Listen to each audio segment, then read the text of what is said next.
Depois que acabar, ele fala.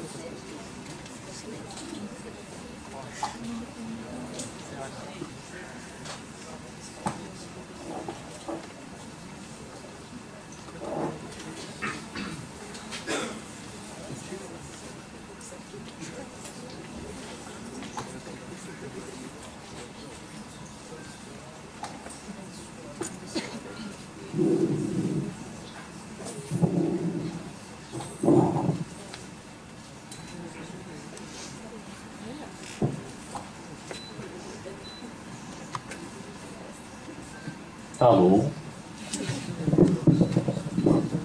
Bom,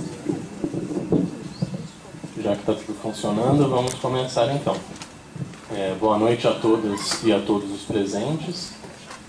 Eu sou o Max, da atual gestão do Centro Acadêmico aqui de Ciências Sociais, e como mediador eu queria dar início a essa sessão de debates que faz parte da nossa 8ª Semana de Ciências Sociais, que neste ano tem como tema Saberes em Questão, as relações entre política, poder e produção do conhecimento. A Semana de Ciências Sociais, como a maioria já sabe, ela é idealizada e organizada pelos estudantes de graduação aqui de Ciências Sociais. E neste ano ela conta com o apoio institucional da Pró-Reitoria de Cultura e Extensão da Universidade e com os apoios culturais da Editora Boitempo, do jornal Le Monde Diplomatique Brasil, das revistas Cult e Caros Amigos, a quem nós somos bastante gratos. E nós somos bastante gratos também aos departamentos de Antropologia, Ciência Política e Sociologia, por todo o auxílio prestado por eles. E nós somos especialmente gratos aos professores que têm dispensado seus alunos para participar das atividades dessa semana, reconhecendo a sua importância. E agradecemos, por fim, a todos aqui presentes, dispostos a debater conosco os problemas de nossa realidade à luz das nossas ciências sociais. A sessão de agora, ela tem como tema o direito à literatura e a emancipação humana. E, como todos já sabem, é uma homenagem ao professor Antônio Cândido, que está aqui conosco. E antes de apresentar então os nossos convidados, o professor Flávio e o professor Luiz Carlos Jackson, eu queria ler um trecho. Em outras circunstâncias eu até poderia arriscar de improviso, mas eu peço licença para ler um trecho da homenagem que a gente preparou para o professor.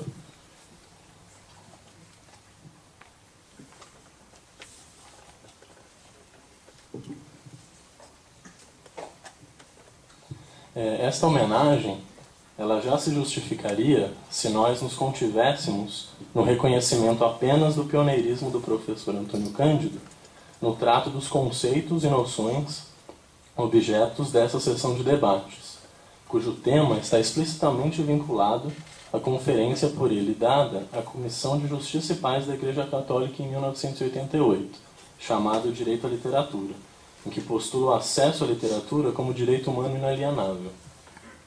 Com esta homenagem, porém, nós gostaríamos de ir um pouco além, porque ela não é apenas ao intelectual erudito, mas também ao ativista político, de convicções firmes, e, sobretudo, ao homem extraordinário que, apesar da erudição e da firmeza de convicções, nunca se deixou levar, ao longo de toda a sua trajetória, por arrogâncias ou dogmatismos de qualquer espécie, e mantém até hoje a mais profunda humildade, cuja prova maior para nós é o fato de ter aceitado esse humilde convite, feito até em cima da hora, para uma atividade organizada por alunos de graduação desta faculdade, né, na qual, aliás, o professor teve o privilégio de ter sido das primeiras turmas. Então, o Centro Universitário de Pesquisas e Estudos Sociais, o CEUPS, ele agradece ao professor Antônio Cândido, em nome de todos os nossos colegas, cujas palmas antes, durante e depois dessa sessão não serão suficientes para chegar à altura da grandeza desse gesto, que é para nós a vinda do professor aqui a essa atividade, nesse dia, que vai certamente entrar para a história de nossa entidade, e tampouco para chegar à altura da grandeza de sua conduta ao longo de toda a sua trajetória, dentro e fora da universidade, que servem e servirão para nós de exemplo para essa geração de cientistas sociais e também para todas as outras que estão por vir. E eu gostaria, mesmo sabendo dessa insuficiência de todas as palmas, pedir agora, talvez a primeira salva de palmas para o professor Antônio Cândido, a quem convido para vir fazer uma saudação.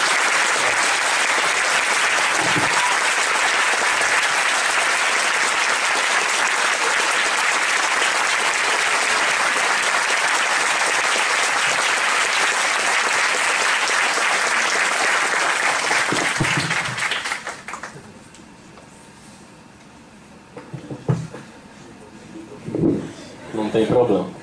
Professor, o senhor gostaria de fazer para nós uma saudação, então, para todos os presentes?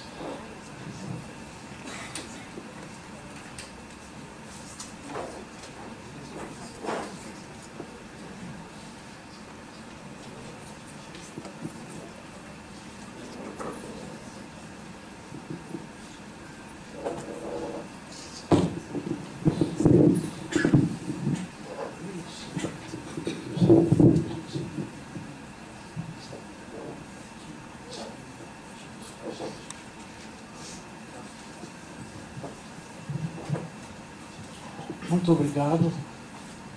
Para mim foi um grande prazer receber esse convite, porque me permite voltar ao meu ninho mais de 50 anos depois. Como sabe, eu sou licenciado na subseção de Ciências Sociais e Políticas da Faculdade de Filosofia, Ciências e Letras da Universidade de São Paulo. Minha formação foi formação em Ciências Sociais, que foi que condicionou a constituição das minhas ideias e da minha atitude diante da vida. Eu, quando escolhi a seção de Ciências Sociais, era muito moço, eu fazia um pouco de confusão. E eu pensava que Ciências Sociais estava muito ligado ao socialismo. Já que eu tenho umas certas inclinações para esse lado, eu vou lá tornar-me um verdadeiro revolucionário. Mas, enfim, minha formação foi essa. Eu me sinto entre colegas, portanto, jovens de Ciências Sociais. Quando eu me formei, no meu tempo ainda havia uma instituição muito boa, que infelizmente acabou, que é o Colégio Universitário, anexo à Universidade de São Paulo. Podia-se fazer o curso colegial 2 anos naquele tempo na universidade. Eu fiz a primeira sessão do Colégio Universitário, que se fazia na Faculdade de Direito, e depois, então, entrei para a subseção Ciências Sociais e Políticas. Levi-Strauss já tinha ido embora. As pessoas querem sempre muito me entrevistar sobre Levi-Strauss. Eu entrei no ano que ele saiu, não conhecia. Minha mulher foi aluna dele. Mas eu tive a sorte de ter, na seção de Ciências Sociais, um grande sociólogo, que era ao mesmo tempo um grande crítico literário, que foi Roger Bastide. De modo que ele foi uma espécie do meu corruptor. Ele me fez sentir que era possível mexer dos dois lados. E, no entanto, eu levei, na minha formação em geral, a marca da seção de Ciências Sociais, que era muito pequena naquele tempo. Na primeira turma da faculdade formou-se uma pessoa, que era uma senhora. Quer dizer, as mulheres sempre mais adiante na frente dos homens. Eu cheguei nessa faculdade como assistente de Sociologia a dar aulas para turmas de 2. Fui professor de literatura brasileira na Faculdade de Assis. Quando voltei e encontrei uma aula de 30, para mim isso é um escândalo. 30 pessoas não dava dar uma aula direito. Porque eu sei que eu sou da fase heróica da faculdade, a fase antiga, e tenho muito prazer de estar com os estudantes de ciências sociais, porque tenho a impressão que ainda hoje as ciências sociais servem a esses estudantes. Não apenas para adquirir o seu conhecimento, mas também para formar uma sólida visão do mundo, para que eles se interessarem pelos problemas sociais, se interessarem pelo estado da sociedade, interessarem pela inequidade, pela justiça e pela injustiça. Isso, no meu tempo, ciências sociais já fazia, e eu tenho certeza que continua a fazer. Diante disso, eu me sinto muito à vontade, me sinto muito fraterno com todos os meus jovens colegas, e, mais uma vez, agradeço muito esse gesto que me toca profundamente, porque me faz voltar às minhas origens e estabelece uma certa continuidade do passado com o presente. Muitíssimo obrigado.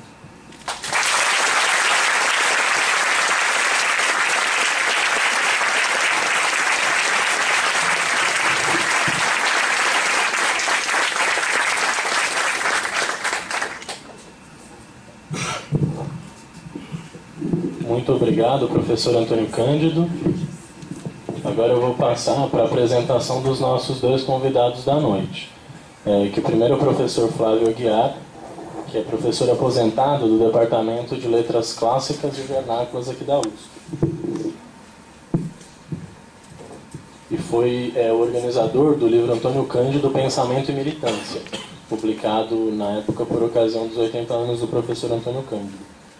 E o professor Flávio, ele hoje vive na Alemanha, onde é correspondente de alguns canais de mídia, como a Carta Maior e a TV dos Trabalhadores do Sindicato dos Metalúrgicos do ABCD, entre outros, né? E a gente agradece especialmente porque ele enfrentou aí quase 20 horas de viagem ao todo, só para nos honrar com essa presença e participação na mesa. E também, desde o começo, demonstrou muito entusiasmo com todo esse evento e com a ideia dessa mesa, que a gente é especialmente grato. E também temos o professor Luiz Carlos Jackson, que é aqui da casa, professor do Departamento de Sociologia e autor, entre outros livros, de A Tradição Esquecida, né, Os Parceiros do Rio Bonito e A Sociologia de Antônio Cândido. E a gente combinou aqui, a gente começa com o professor Flávio, depois o professor Jackson, a gente abre para as perguntas e intervenções e volta na ordem contrária. Então, passo a palavra para o professor Flávio Aguiar. Obrigado. Eu quero agradecer, em primeiro lugar, o convite generoso do CEUPES, da faculdade. Agradecer aos patrocinadores que estão apoiando o evento aqui, a Pró-Reitoria, a Cultura e Extensão, a revista Caros Amigos, CULT, o Le Monde Diplomatique e a Boitempo Editorial. Quero saudar também os meus colegas da TV dos Trabalhadores que estão ali, estão registrando esse evento aqui, para quem eu mando alguns vídeos lá de Berlim, né? Em geral de Berlim, mas às vezes também de outros lugares. E quero saudar os estudantes aqui, os colegas que estão aqui presentes, né? E quero saudar especialmente, claro, o professor Antônio Cândido, né? Eu considero para mim assim, uma honra extraordinária poder estar presente aqui a essa homenagem, né? Que nunca será demais fazer ou repetir. Eu tive sorte na minha vida de ter grandes mestres, realmente, sem dúvida nenhuma. O professor Antônio Cândido foi um deles, é um deles, que continua me servindo assim como exemplo, não só exemplo profissional, mas exemplo de intelectual, de dedicação, de um professor que soube assim, combinar como ninguém o rigor intelectual e, ao mesmo tempo, uma generosa militância política sempre progressista em diversos momentos desta nossa vida brasileira, e em particular aqui na Universidade de São Paulo, né? Embora eu esteja morando em Berlim agora, como disse o Max, eu sou um professor aposentado, essa aqui continua sendo a minha casa, né? E sem dúvida nenhuma Uma das pessoas a quem eu devo isso é o professor Antônio Cândido. Eu intitulei aqui a contribuição que eu trouxe aqui, glosando o texto que nos serve de referência aqui do professor, o Direito à Literatura, eu intitulei O Direito à Literatura no Século XXI. Eu vou ler, enfim, também, nessa hora a responsabilidade é muito grande para falar de improviso. Eu espero que não fique muito chato. Eu vou procurar ler assim, com uma certa ênfase, para não ficar assim, uma coisa monótona, cansativa. Tá? No dia 10 de maio, próximo, passado, houve uma tocante cerimônia na Bebelplatz, em Berlim. A cerimônia, organizada pelo partido Die Linke, à esquerda, consistiu na leitura de trechos de livros. Uma instalação especial recebia quem chegava à praça. Cadeiras espalhadas, com livros sobre elas, alguns em edições bem antigas. A brisa da manhã folheava distraída os volumes, dando um toque algo telúrico, ao mesmo tempo brejeiro e melancólico àquela cena. Quem abriu a série de leituras foi uma simpática senhora de 101 anos de idade. Antes de ler a passagem do livro que escolhera, ela recordou o motivo da comemoração, de que fora testemunha aos 22 anos de idade. Tratava-se das sinistras cerimônias de queima de livros considerados decadentes, subversivos e inadequados ao caráter alemão, que se realizaram em rituais macabros de maio a junho de 1933. A inauguração desse verdadeiro holocausto da inteligência dera-se naquela mesma praça 79 anos antes. Existem até registros cinematográficos dessa cerimônia. Vocês podem ver uma paródia disso naquele filme, como é que é? Indiana Jones e a Última Cruzada. Aparece lá, né? A praça, então, hoje denominada Praça da Ópera, ficava e fica entre o prédio da Ópera Municipal e a Faculdade de Direito, em frente da Universidade Humboldt, que então se chamava Universidade Friedrich Wilhelm. Todos eles testemunhas mudas desse ato de barbárie no coração da civilização. Aliás, eu me enganei, a praça se chamava Praça da Ópera, hoje ela se chama Bebelplatz, em homenagem a um dos autores cujos livros foram queimados lá, Augusto Bebel. O Bebel. 70 mil pessoas, na maioria jovens estudantes, participaram desse ato. Os livros vieram de toda Berlim, não apenas das universidades próximas.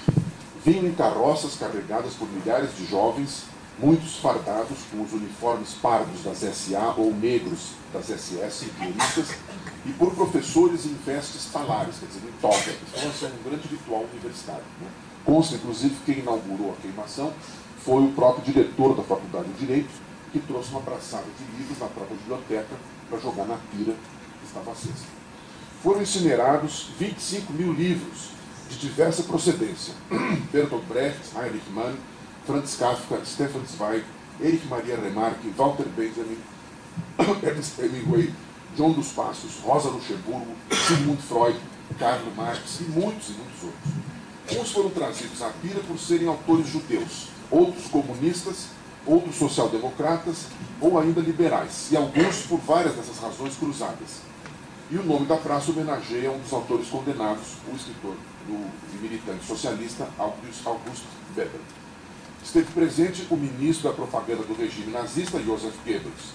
Em seu discurso proclamou que daquelas cinzas renasceria o novo homem germânico, livre do intelectualismo judaico. Hoje, na praça, há um monumento planejado pelo artista israelense Misha Ullman. Sob uma placa transparente, estantes álgidas e vazias lembram o acontecido. Ao lado, uma placa de bronze traz esta frase de uma das peças de teatro do poeta e dramaturgo Heinrich Heine, um dos escritores cujos livros foram queimados lá. E a frase diz: isto foi só um prelúdio. Ali, onde se queimaram livros, se termina por queimar seres humanos. A evocação desses fatos passados e recentes me veio junto com a releitura do ensaio-conferência do professor Antônio Cândido, do Direito à Literatura, que dá nome a esse evento. A certa altura do ensaio, o professor Cândido assinala o que entende por traços essenciais da humanidade. Aqui a fruição da literatura e o direito a ela estão ligados. São eles: o exercício da reflexão, a aquisição do saber, a boa disposição para com o próximo, o afinamento das emoções, a capacidade de penetrar nos problemas da vida, o senso de beleza, a percepção da complexidade do mundo dos seres e, last but not least, o cultivo do humor. Cenas como a que eu evoquei aqui lembram, no entanto, sem desmerecer a lista rigorosíssima que o professor fez, alguns outros traços essenciais da humanidade. A negação da reflexão como estratégia de dominação, a satisfação com a própria ignorância e da dos outros, e o seu estímulo programado, o embrutecimento das emoções, o ódio ou o desprezo pelo próximo e sua indução individual e coletiva, a capacidade de fugir ou negar os problemas da vida através de fantasias fanatizantes, a fixação num único ideal de beleza, em geral narcisista, e a destruição de outras formas do belo, como repugnantes, decadentes ou impuras, a simplificação fanática do mundo dos seres, em geral de forma maniqueísta e autocomplacente, e last but not least, o cultivo do ressentimento e do amargor, e a confusão do humor com o sarcasmo destruidor do outro. Não fiz essa comparação para negar a lista de valores enumerada por Antônio Cândido. Ao contrário, é para confirmá-la, lembrando o que ela procura combater através da fruição desse sonhar acordado que é a literatura, por ele identificada, de modo genérico, como a capacidade de fabulação dos seres humanos, coisa que também percebemos no teatro, no cinema, na música e outras artes. Podemos também aí compreender a arte das operações verbais que outro pensador da teoria literária do exercício da linguagem, Northrop Frye, chama de temáticas, por oposição às ficcionais, como o ensaio, o tratado, a tese e a dissertação.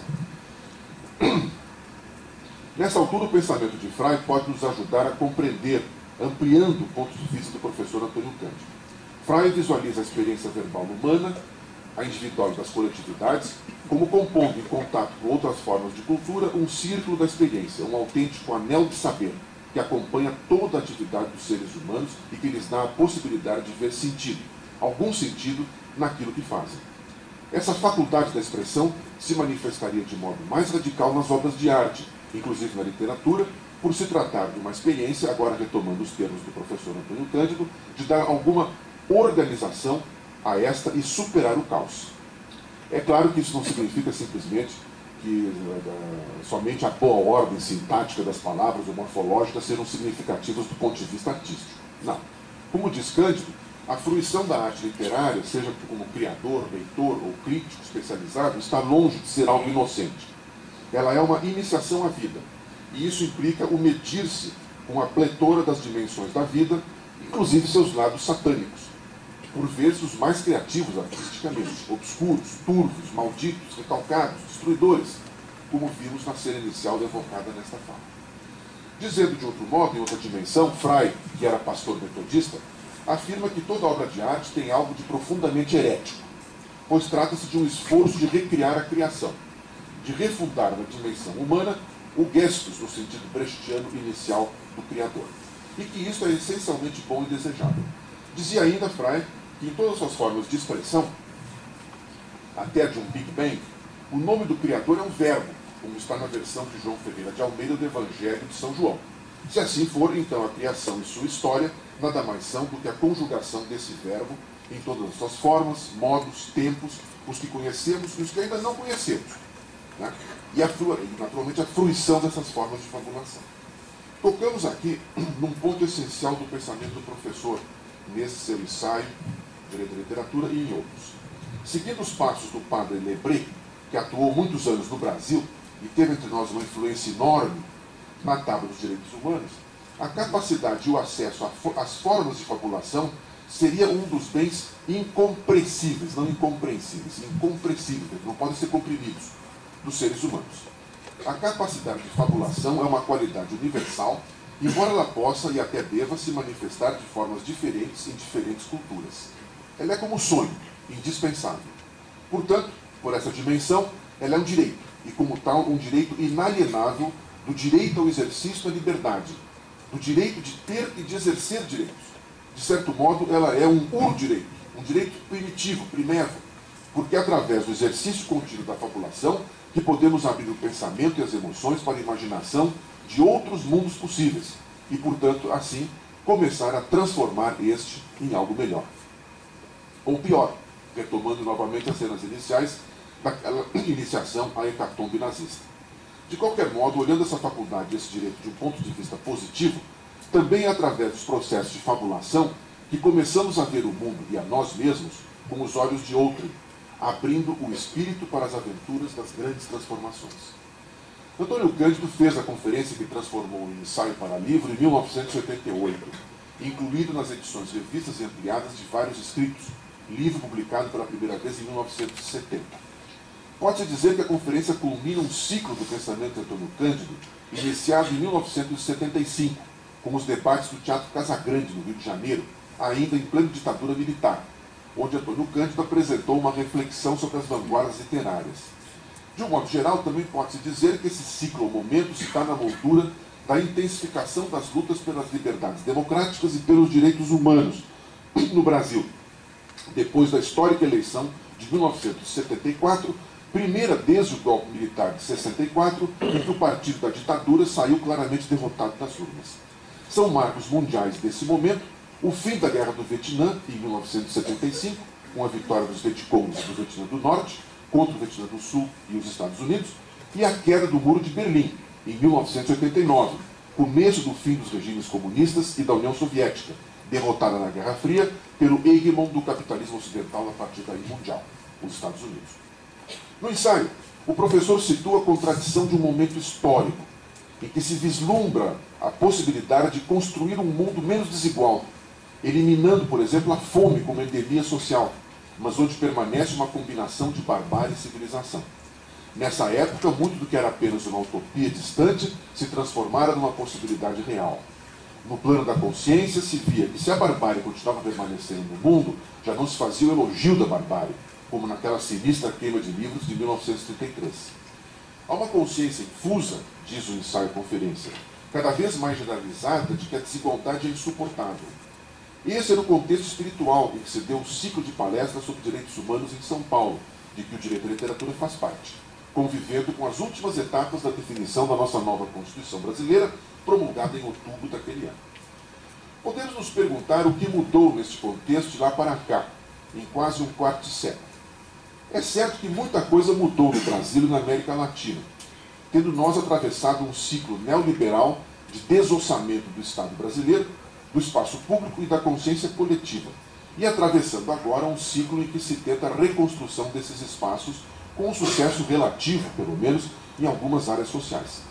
Também devemos registrar que o Brasil, por assim dizer, mudou de lugar na ordem, ou, se quiserem, na desordem internacional.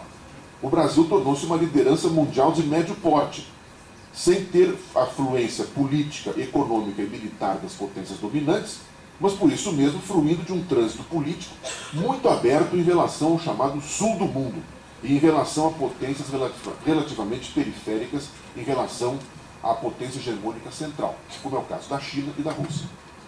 Ao mesmo tempo, constatamos que vivemos num mundo desnorteado, isto é, em que o chamado norte do mundo, vulgarmente chamado assim, não serve mais de exemplo ou modelo para ninguém.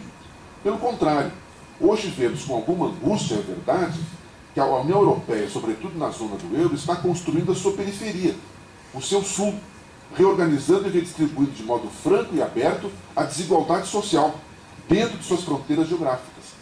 Do outro lado do Atlântico, o American Way of Life mostrou seu lado mais feio, descortinando pobres e desamparados fora de qualquer sistema de proteção social em números espantosos. Para culminar esse quadro de um mundo de pernas para o ar, lembro que já há algum tempo os relatórios anuais da Organização Internacional do Trabalho, a OIT, citam a Europa como um dos lugares mais ameaçadores do mundo no que se refere à segurança do emprego para os trabalhadores, sobretudo os mais jovens, ao mesmo tempo que se refere à América Latina e, em particular, ao Brasil, como países que vão se tornando exemplares nesse campo. Só dizendo, ó tempora, ó mores, né? Vivemos realmente um mundo de pernas para o ar. Ou seja, para retomar o eixo central do nosso tema, vivemos num mundo que está a clamar, tanto do ponto de vista individual quanto do coletivo, por novos processos fabulativos que nos ajudem a entender o que está acontecendo e a vislumbrar novas experiências possíveis. Aqui começam os novos problemas. Nesses quase 40 anos que separam o fim da Guerra do Vietnã e a atual discussão das potências da OTAN de como se desatolarem da guerra do Afeganistão, o espaço de fabulação e liberdade terá aumentado ou diminuído? De certo modo, ambas as coisas. O desenvolvimento tecnológico, assim como nas décadas de 70 e 80 do século passado, tornava possível vislumbrar a transformação de utopias em realidades palpáveis, ainda que permanecendo distantes, hoje permite experimentar redes de conhecimento e comunicação espantosas também, pelo menos para quem venha do tempo do papel carbono e considerasse o fax e o xerox como instrumentos quase mágicos de reprodução e contato. Porém, ao mesmo tempo, esses novos espaços são cada vez mais disputados e ocupados por mega-mensagens, às vezes caóticas demais, às vezes organizadas em uníssono demasiado, bombardeando todos os sentidos do corpo humano com um único sentido. Você não precisa sonhar. Nós sonhamos por você. Basta você comprar o aparelho, o acesso à rede e o conteúdo.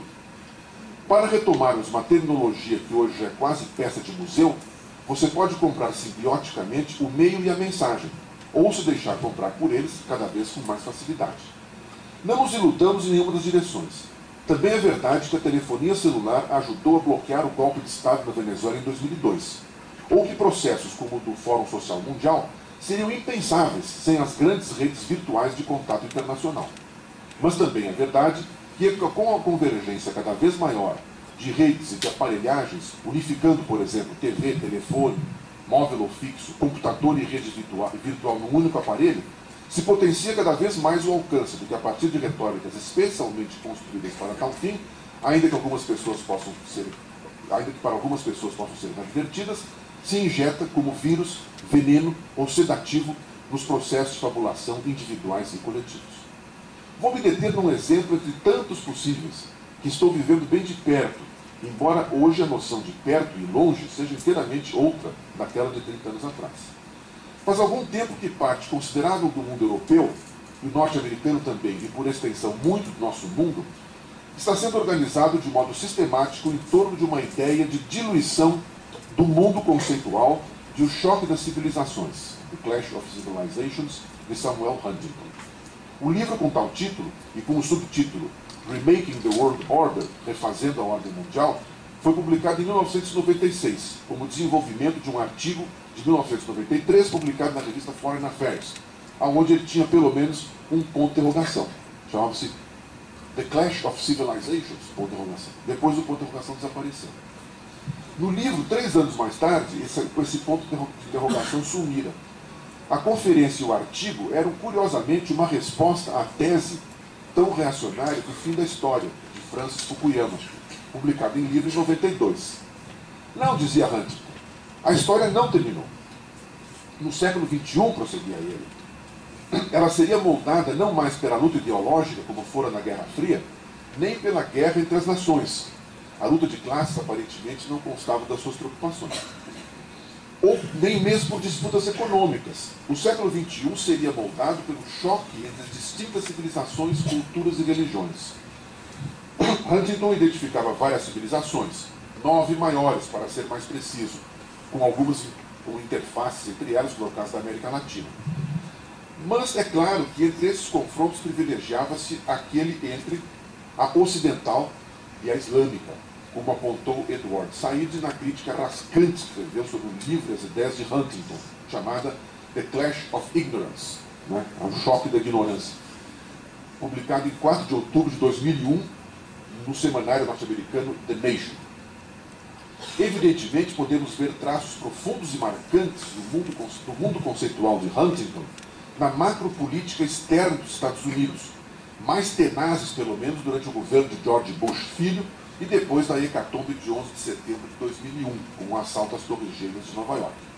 Também, como aponta Said em seu artigo, podemos ver a contrapartida desse mundo conceitual naqueles que querem reduzir o Islã, do outro lado desse combate, a um código penal, bem como o significado da riquíssima palavra jihad, que na verdade assim, é uma palavra que significa a construção moral islâmica, não é apenas uma questão de guerra santa, né?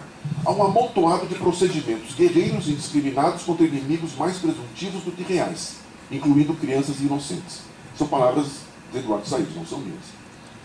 Mas há uma outra permanência desses traços, talvez mais insidiosa ainda, nas políticas do cotidiano, na mídia e no contexto dia a dia. Refiro, por exemplo, ao sucesso do recente livro Deutschland schafft sich ab, A Alemanha se anula, ou se destrói, de Thilo Sarrazin. Sarrazin, na verdade. O livro vendeu 1.300.000 exemplares e transformou seu autor da noite para o dia num milionário. Ele era e é membro do Partido Social Democrata, alemão, de esquerda, supostamente. Foi secretário da Fazenda de Berlim e era membro do Conselho do Bundesbank, o Banco Central Alemão. Posição, felizmente, teve de abandonar por pressão do próprio presidente da República, depois da publicação desse livro. Essa publicação é uma longa e, confesso, maçante diatribe contra os imigrantes, turcos em particular, muçulmanos em geral, que se recusam a se integrar no mundo germânico, rejeitando a educação, preferindo viver às custas do Estado, são palavras do Thilo Sarrazin. E assim contribui de modo significativo para que o autor considera o emburrecimento generalizado do país germânico. Segundo ele, o que caracteriza o mundo de turcos e árabes na Alemanha é integração abaixo da média no mercado do trabalho, dependência do sistema social acima da média, participação educacional abaixo da média, fertilidade acima da média, segregação espacial com tendência à formação de uma sociedade paralela, religiosidade acima da média, com crescente tendência ao fundamentalismo, criminalidade acima da média, variando de um simples crime violento até o terrorismo. Também afirma que apenas 1/3 dos imigrantes muçulmanos sobrevivem do seu próprio trabalho e que a taxa de desemprego dos muçulmanos é 4 vezes maior do que entre os alemães. Destaca ainda que a alta dependência do sistema social e as altas taxas de desemprego não são comuns entre os grupos de imigrantes não muçulmanos. Cito: em todos os países europeus, os imigrantes muçulmanos custam à sociedade mais do que fornecem devido à sua pouca atividade de trabalho e aos benefícios sociais que recebem. Do ponto de vista cultural e civil, as concepções sociais e os valores que representam são um retrocesso, e que a imigração tem tornado a sociedade alemã mais burra, pois os imigrantes muçulmanos não têm bom nível educacional. A maioria deles não tem qualquer atividade produtiva, senão vender frutas e legumes. Nossa Senhora. Com perdão do Islã, Nossa Senhora. Sarrazin foi muito enfático em declarar, quando do lançamento do livro, esta é a grande novidade, em agosto de 2010, que ambos, ele e a publicação, nada tem de racismo. Isso é coisa do passado. É coisa dos hitleristas lá do passado. Suas referências seriam estatísticas confiáveis e o universo cultural desse meio. A mesma reivindicação fazem inúmeros políticos e movimentos de extrema-direita em toda a Europa, inclusive Marine Le Pen, na recente eleição presidencial francesa, que teve 18% dos votos, estigmatizando os imigrantes, e aí sempre ressaltam os muçulmanos, árabes, norte-africanos, mas sobra um pouco para nós, latino-americanos também, como os culpados e, portanto, os tentadores bodes expiatórios da crise econômica, social, cultural e política que vive a Europa nesse mundo desnorteado. Tais movimentos se espalham hoje de modo dramático pela Holanda, Áustria, Grécia, Suíça, Suécia, Finlândia e também o antigo leste europeu, onde vicejam movimentos anti-Roma. Roma são os, nós chamamos comumente de ciganos, e que não gostam de ser chamados de ciganos. Dizem que é uma palavra preconceituosa de quem não é Roma ou Sinti, que é uma outra, não sei, etnia ou cultura desse povo nômade, né? E eles preferem se chamar Roma ou Sinti, né? Sugerindo alguns até que se subtraiam as crianças das famílias Roma para educá-las em separado, como cidadãos dos seus países. Caso específico da Hungria. Estou citando uma proposta política de movimentos políticos na Hungria, de extrema-direita, naturalmente. Há, portanto, uma rejeição massiva, embora não majoritária, e ainda que difusa, infusa e disseminada, de qualquer política ou convivência multicultural. Só um detalhe curioso aqui, eu não sei se vocês são fanáticos de futebol como eu sou, mas eu, por exemplo, eu segui maravilhado, depois que a seleção brasileira foi derrotada na última Copa do Mundo, a seleção alemã, que era uma seleção multicult, né? E havia uma coisa muito curiosa, assim, vários comentaristas diziam que aquela seleção, que tinha jogadores de origem turca, tinha até um brasileiro, o Cacau, né? E tinha vários jogadores descendentes de imigrantes turcos, entre os melhores e tal, eles diziam que aquela seleção, que jogava bonito, alegre, perdeu, como várias seleções que jogaram bonitas, alegres, perdendo. Mas que aquela não era a seleção alemã. Que também era uma coisa, não era só assim com um problema de racismo, era uma questão cultural. Eles jogavam alegre demais. A seleção alemã tinha que ser como um tanque Panzer, aquela coisa, né, guerreando assim, né? Trabalho, serás recompensado. Né? Isso numa época em que Calvinos, por exemplo, né, hoje Calvinos na Suíça é uma marca de cerveja. Eu descobri isso maravilhado, você tem a foto assim. Beba Calvinos, né? Tá certo? Então, mas ainda tem essa coisa. Tinha gente, inclusive, claro que é uma coisa mais caricata, mas tinha gente que dizia que só torcia pela seleção alemã quando os jogadores de ascendência alemã pegavam na bola. Quando o Özil, por exemplo, que teve ascendência turca, pegava na bola, eles viravam a cara e não torciam pela seleção. Aí quando o Müller pegava, aí pronto, aí né, estamos com os alemães. Claro, isso é um nível assim, um pouco de blague, né? Mas eu vou dar um exemplo muito interessante que saiu na revista Der Spiegel, né? Que num dos jogos, quem fez o gol decisivo para a classificação da Alemanha foi o Özil, que é esse jogador de origem turca, enfim, né? O pai dele é turco. E aí a Spiegel publicou, o comentarista publicou esse diálogo que ele ouviu, né, numa banca de revista.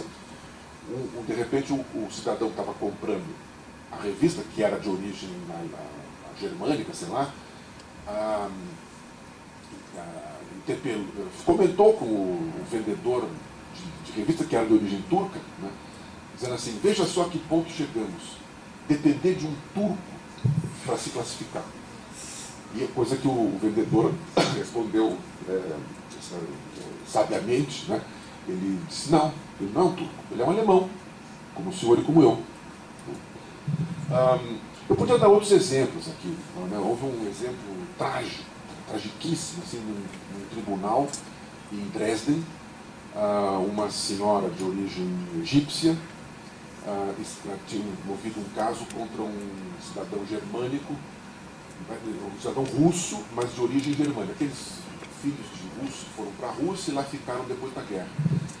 E esse cidadão era particularmente violento, ele tinha insultado, era chamado de cadela, prostituta e outras coisas, e ela moveu um processo contra ele por insultos e tal. E esse cidadão, não se sabe até o direito como, ele entrou no tribunal armado de uma faca. E ele matou facadas, dentro do tribunal. O marido dela, estava presente, quando viu aquilo, se atracou com ele, tentou segurar, impedir. Né? E um policial que estava do lado de fora entrou correndo, foi chamado e entrou. O que ele viu? Ele viu um cidadão de origem egípcia, escuro, brigando com um de origem germânica. O que ele fez? Ele atirou no egípcio. Sabe?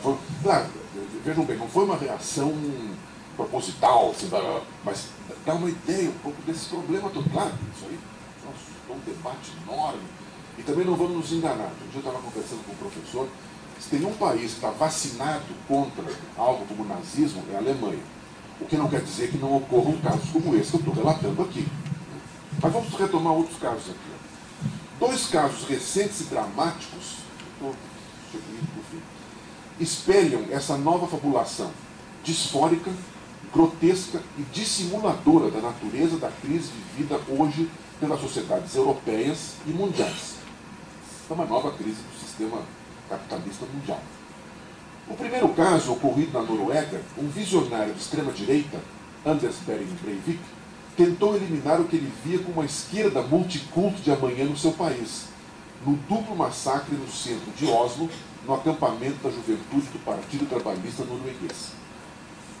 Vocês recordam, né? Ele matou 69 jovens naquela ilha e matou mais quase 10 pessoas no centro de Oslo colocando bombas. Agora ele está sendo julgado lá, né, na Noruega.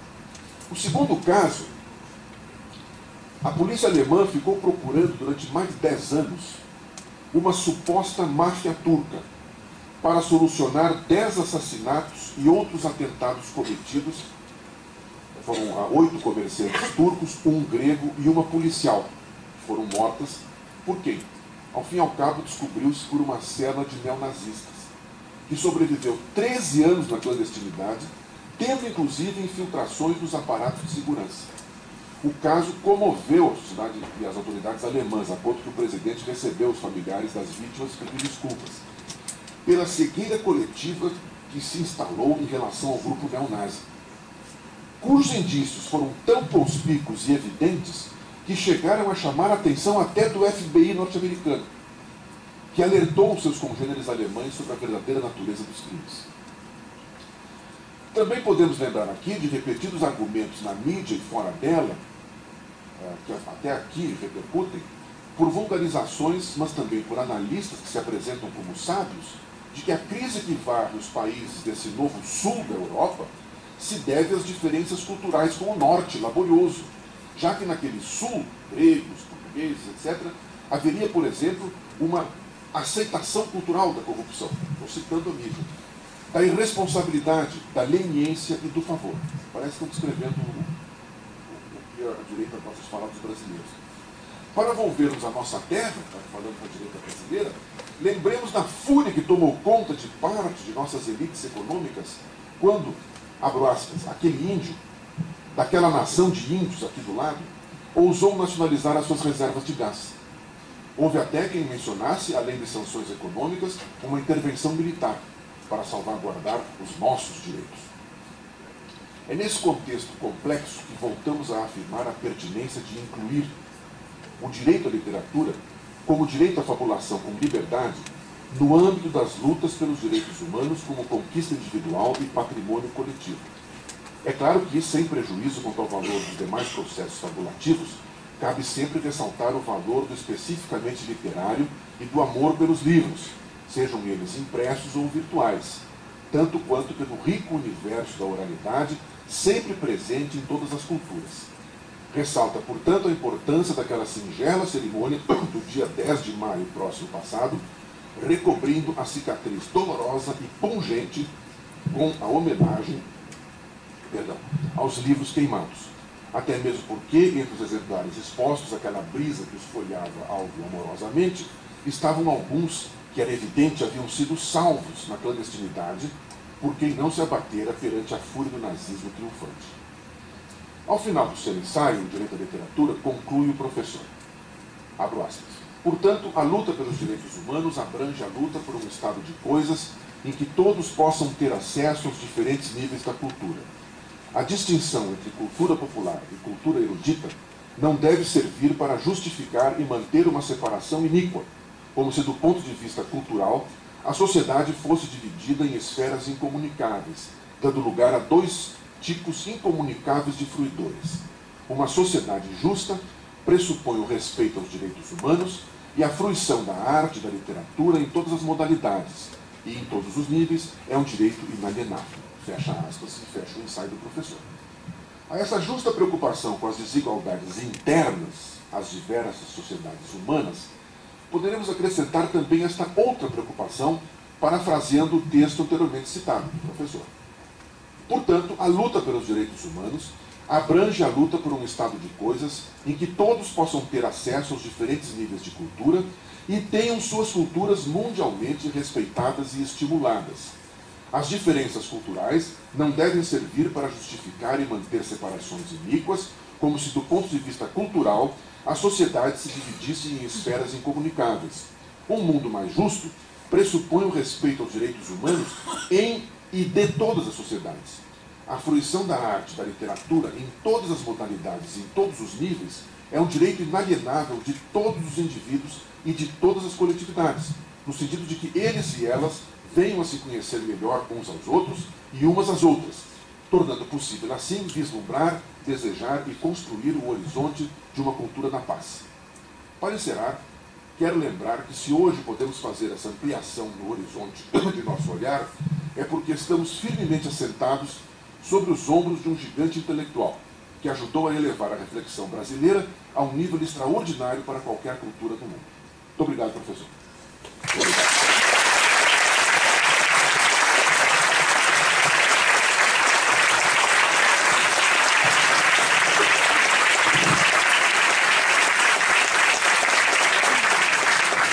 Muito obrigado, professor Flávio Aguiar. Agora a gente vai passar a palavra para o professor Luiz Carlos Jackson.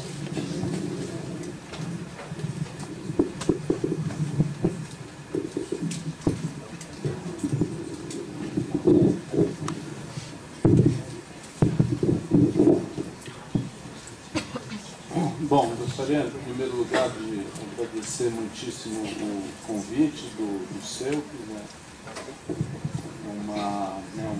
Uma grande satisfação estar aqui falando, né, na Semana das Ciências Sociais. Acho que essa é uma iniciativa louvável, né, que vem acontecendo regularmente nos últimos anos, e especialmente gostaria de dizer que é uma grande honra, né, estar aqui nessa homenagem ao professor Antônio Cândido, cuja obra eu estudei, venho estudando, né, mais diretamente ou mais indiretamente, mas na verdade, né, meu esforço de pesquisa de alguma forma, né, sempre se relacionou com ele, né, a quem eu tive a oportunidade, o privilégio de conhecer já há algum tempo, né, eu fiz duas longas entrevistas com ele, né, em 1996, quando eu estava no mestrado, e a partir de então, né, nós nos tornamos, né, eu arrisco, né, dizer, amigos, né, ao longo do tempo. Eu, na verdade, né, fiquei um pouco surpreso, acho que eu, né, fui ingênuo, mas eu não levei muito a sério a ideia da homenagem, não imaginava, né, a presença do professor Antônio Cândido aqui, e, né, não tinha ideia de fazer o que eu vou fazer, quer dizer, eu tinha a ideia de fazer um comentário um pouco, né, improvisado, né, sobre um trabalho que eu estou realizando atualmente, que na verdade está chegando no final, e que é uma comparação entre, né, os processos de institucionalização da sociologia no Brasil e na Argentina, e que se relaciona também com a questão da crítica literária, né, porque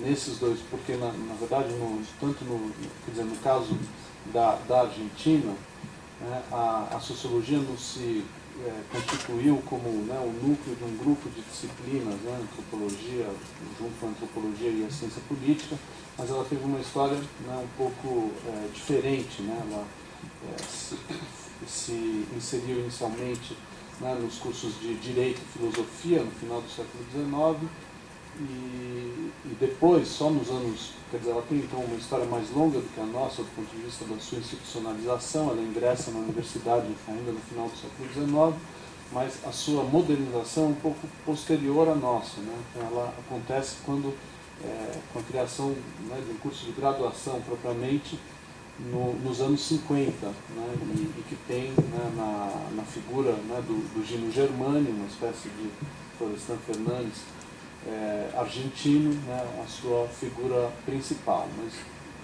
há essa diferença fundamental, que a sociologia tem uma história na Argentina um pouco, né, isolada de outras disciplinas, né. Eu estou fazendo essa pesquisa, né, com um colega argentino, Alejandro Blanco, e a gente, né, conversando sobre essas coisas, ele se perguntava, né, sobre as relações, então, né, da sociologia com outras, né, disciplinas, as semelhanças, diferenças, né. Acho que a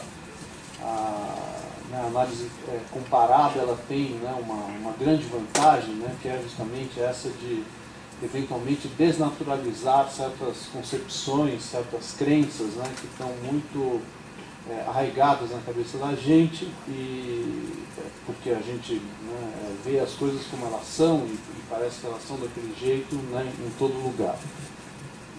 Então, né, a respeito disso, a gente acabou, né, se dando conta que uma das coincidências, né, digamos, né, entre as experiências argentina e brasileira, né, tinha a ver com a relação muito próxima estabelecida entre a sociologia e a crítica literária em torno dos anos 50, né, e dos anos 60, do século passado, né. Então, isso aconteceu tanto na Argentina como no Brasil, né, ou seja, a sociologia, ou melhor, né, a crítica literária se modernizou nos dois casos num contato, né, direto com a sociologia, né. No caso brasileiro, muito, né, então, em função, né, do trabalho do Antônio Cândido, que formou-se na Faculdade de Filosofia no curso de Ciências Sociais, né? Tem formação em Ciências Sociais.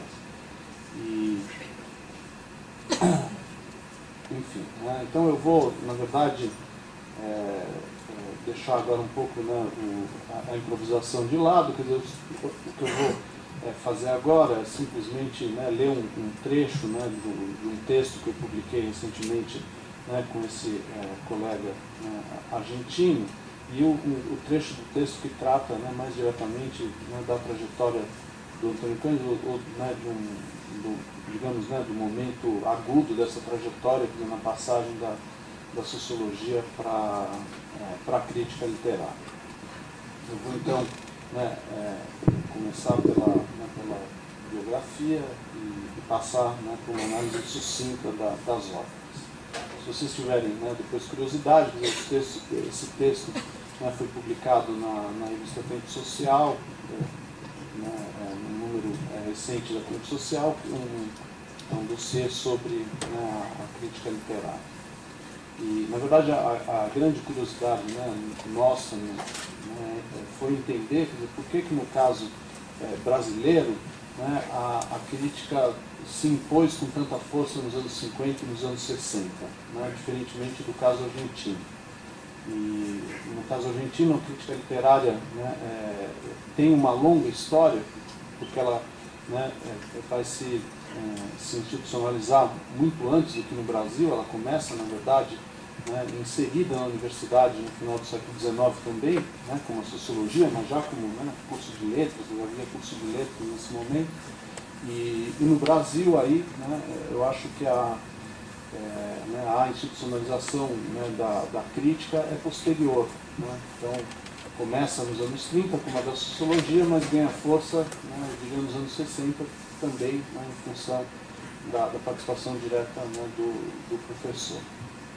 E, né, a gente arrisca, quer dizer, só vou dizer, né, essa hipótese geral, quer dizer, que é uma das correlações que a gente tem que estabelecer, no fundo, a força que a crítica tem no Brasil, né, nos anos 50, nos anos 60, diferentemente, né, da Argentina, tem a ver, né, com o fato, né, da literatura ter perdido força, né, mais ou menos na metade da década do século XX. Né, diferentemente do que acontece na Argentina. Então, a grande dificuldade enfrentada pelos críticos argentinos nos anos 50, nos anos 60, né, tinha a ver com a própria força da literatura e com a presença, né, de um escritor como o Borges, né, no centro do campo intelectual, né, desse país. Bom, então vamos lá. Antônio Cândido nasceu em 1918. Né? Seu pai, um médico, e sua mãe descenderam de famílias tradicionais do Rio de Janeiro e tiveram acesso privilegiado à cultura própria dos círculos intelectualizados das elites cariocas. Em função de tais circunstâncias, obteve educação elevada desde criança.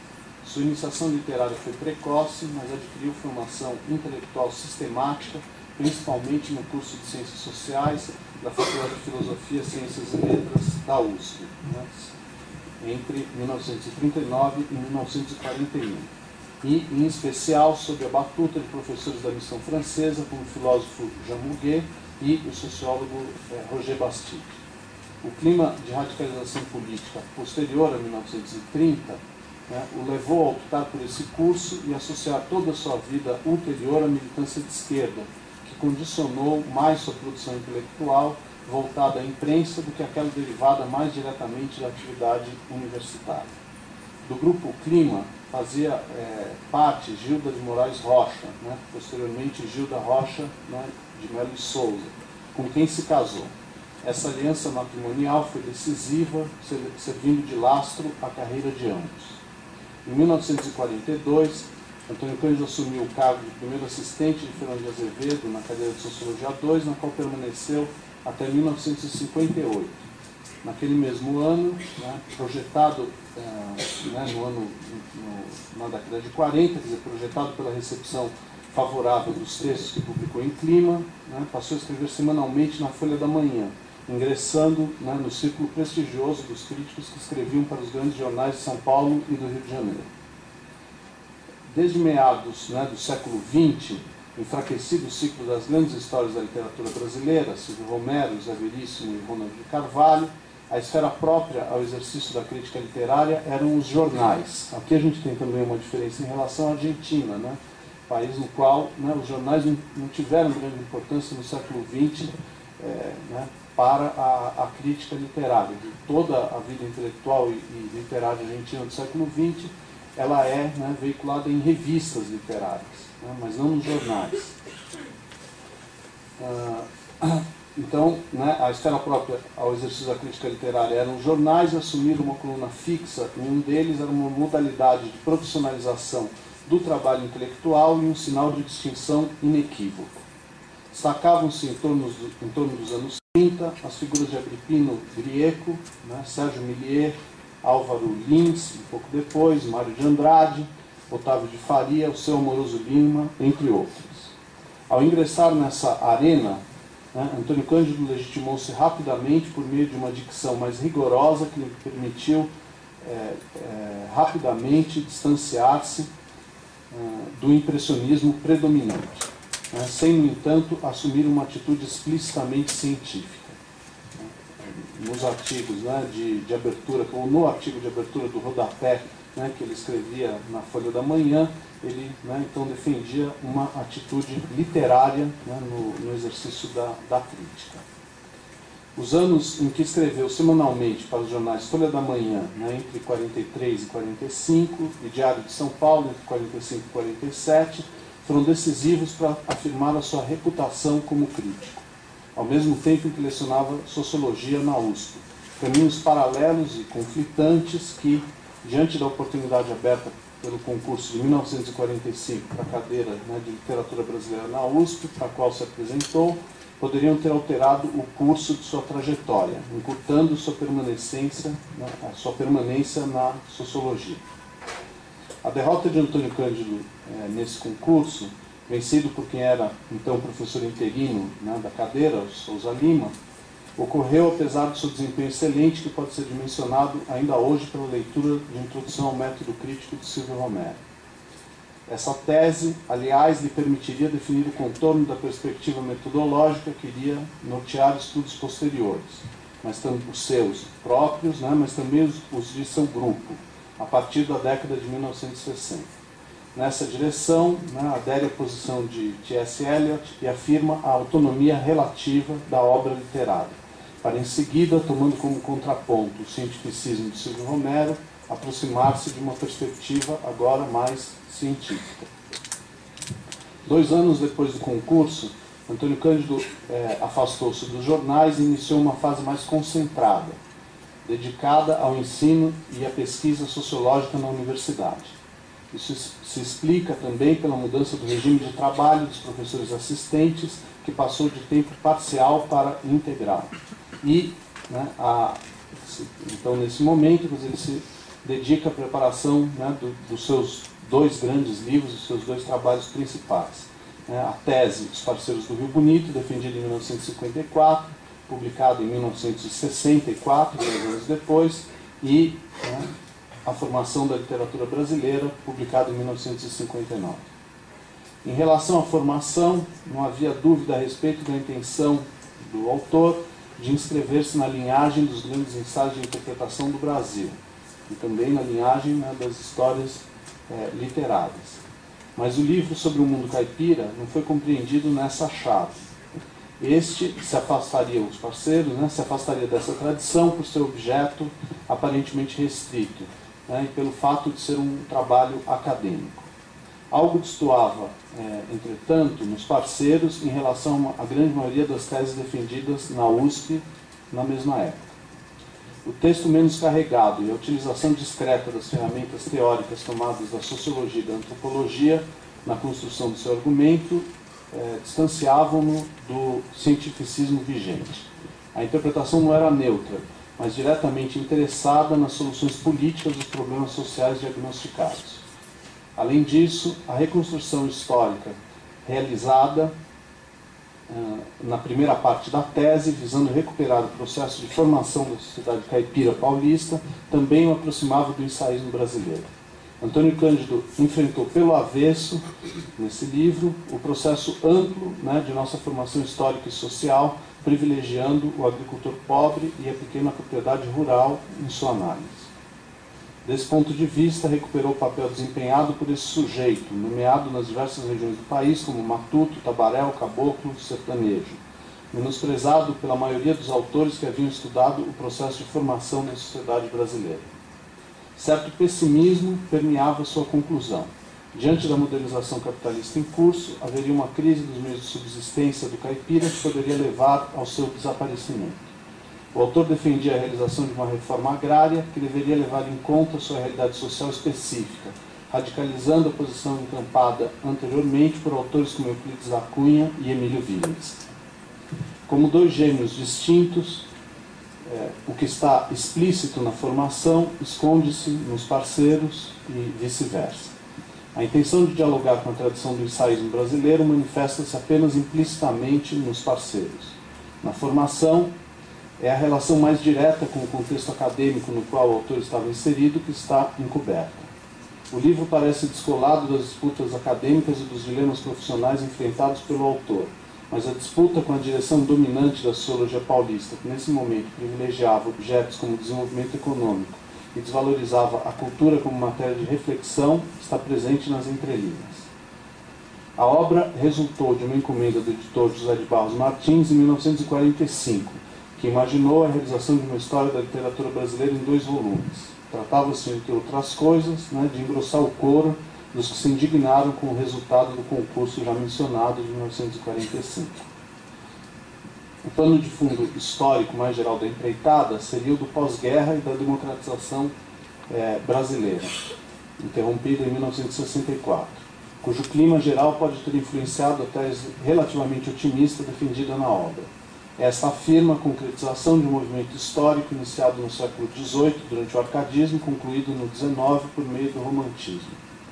Nesses 2 séculos, a literatura brasileira teria progressivamente se autonomizado da portuguesa, fato comprovado, segundo o autor, pelo surgimento de um escritor tão sofisticado como Machado de Assis, equiparável aos mestres do romantismo e do realismo europeus.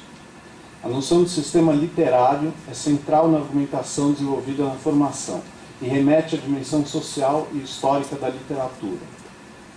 Por aí a gente reivindica ele como um sociólogo da literatura. Uma pista que pode ser explorada diz respeito à definição de religião construída por Durkheim.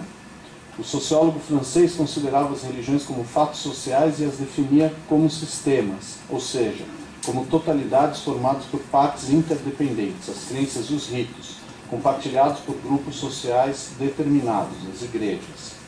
Ao estudar a literatura brasileira como sistema, o crítico a enxergava como fato social, ao menos quando vista à distância, objetivada no conjunto de obras produzidas num período de tempo relativamente largo. Mas a Antônio Cândido interessava também a possibilidade do julgamento estético e a defesa da autonomia relativa do texto literário. A literatura é definida nesse momento como um sistema de obras ligadas por denominadores comuns. A configuração progressiva do sistema dependeria ainda da existência de uma tradição intelectual lentamente constituída e continuamente alterada. Em seu esquema, as obras figuram em primeiro plano, completando os vértices do triângulo, os denominadores comuns, autores e público. Não obstante, na formação, o enquadramento sociológico e histórico define o ponto de vista geral por meio do qual as obras são selecionadas e interpretadas. A forma do livro permite uma leitura completa e também a concentração dos ensaios relativamente autônomos que o compõem. Trata-se de uma solução que enquadra os escritores na perspectiva histórica e sociológica, sem negligenciar a intenção propriamente crítica de julgar as obras e os autores de maneira individualizada. Nesse caso, os instrumentos mobilizados na interpretação variam em função da obra em foco, método entendido como uma atitude adequada à apreensão do objeto literário, designado posteriormente por Antônio Cândido como crítica de vertentes. Em certos casos, a pesquisa deveria apoiar-se no estudo dos condicionantes sociais ou psíquicos envolvidos na estruturação do texto literário, né? Também o termo estruturação, né? um conceito. Em outras, a análise poderia prescindir dessas dimensões e mover-se apenas no interior do texto, visando esclarecer as lógicas envolvidas em sua organização formal. Essa seria a orientação geral das análises realizadas na formação e, sobretudo, em escritos posteriores do autor. Mais do que isso, trata-se de um aspecto central do programa de pesquisas que Antônio Cândido iria liderar nas décadas seguintes. Pouco antes da publicação do livro, surgiria nova possibilidade que lhe permitiria superar os dilemas ligados à sua identidade profissional, concretizando um itinerário pessoal que tinha como horizonte a transferência para a área de letras, né, por meio do convite para lecionar na Faculdade de Filosofia de Assis, na qual permaneceu entre 58 e 61. O passo definitivo nessa direção seria dado com sua indicação para assumir a cadeira de Teoria Literária e Literatura Comparada da Faculdade de Filosofia, Ciências e Letras da USP, em 1961. Contudo, antes disso, a possibilidade de prosseguir na Sociologia estava de alguma maneira prevista, e isso pode-se deduzir não apenas da tese defendida, que comprovava sua enorme competência como sociólogo, mas também da armação sociológica da formação. Neste livro, aliás, percebe-se a influência indireta de Roger Bastide, que ministrou cursos sobre Sociologia da Arte no início da década de 40 e que resultaria na publicação de Arte e Sociedade, em 1945. Vencido o dilema profissional, uma solução analítica se impôs progressivamente, reconhecível sobretudo em estudos como Estrutura e Função do Caramuru, de 61, de Curtiço a Curtiço, dos anos 60, Dialética da Malandragem, de 1970, e nomeada pelo autor como redução estrutural, que consiste em revelar a maneira pela qual os elementos exteriores ao texto são reelaborados como forma literária. Outro aspecto a ser considerado a respeito dessa migração institucional relaciona-se com o fato de, a partir desse momento, Antônio Cândido assumir explicitamente a liderança de um programa coletivo de pesquisas, que lhe permitiu ampliar o impacto da sua obra. Ele iria, com a ajuda de seus discípulos, entre os quais Roberto Schwarz, Valnício Nogueira Galvão e Davi Arrigucci, os mais notáveis, e de maneira mais flexível do que Florestan Fernandes fizera na Sociologia, fixar um novo e mais exigente padrão de trabalho intelectual na crítica literária brasileira. Nessa direção, a formação constitui-se como núcleo das formulações teóricas e interpretativas que iriam nortear trabalhos posteriores do autor e de seu grupo, tornando a crítica literária uma especialidade acadêmica no interior das ciências humanas. Peça central no conjunto da obra de Antônio Cândido, a formação relaciona-se com a maioria dos seus escritos anteriores e posteriores, que devem ser mencionados para que tenhamos uma ideia mais completa da sua trajetória, dos temas que percorreu e dos desenvolvimentos teóricos que proporcionou, não restritos à literatura brasileira. Brigada Ligeira, de 1945, e O Observador Literário, de 59, reúnem textos publicados pelo crítico em jornais nas décadas de 40 e 50. Tese e Antítese, de 64, Literatura e Sociedade, de 65, Vários Escritos, de 70, A Educação pela Noite, de 87, O Discurso à Cidade, de 93, percorrem um itinerário cada vez mais sofisticado do ponto de vista das soluções interpretativas sugeridas, orientadas pela ambição de realizar estudos propriamente dialéticos sobre os textos literários. E, para finalizar, como vimos, portanto, duas vertentes analíticas interagem na construção do argumento da formação. Uma focada na estruturação do texto literário, pressupondo sua autonomia relativa, outra na configuração da literatura como sistema, mobilizando diretamente a perspectiva sociológica.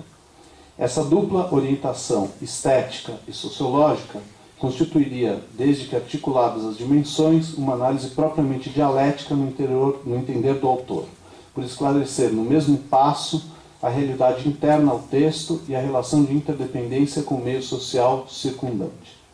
Tal perspectiva constituiu também, salvo engano, o programa teórico do seu grupo, permitindo, por meio da ênfase em um dos polos, os exemplos de Roberto Schwarz e Davi Arrigucci são típicos, assimilar certa heterodoxia no conjunto dos trabalhos realizados pela equipe. Muito obrigado.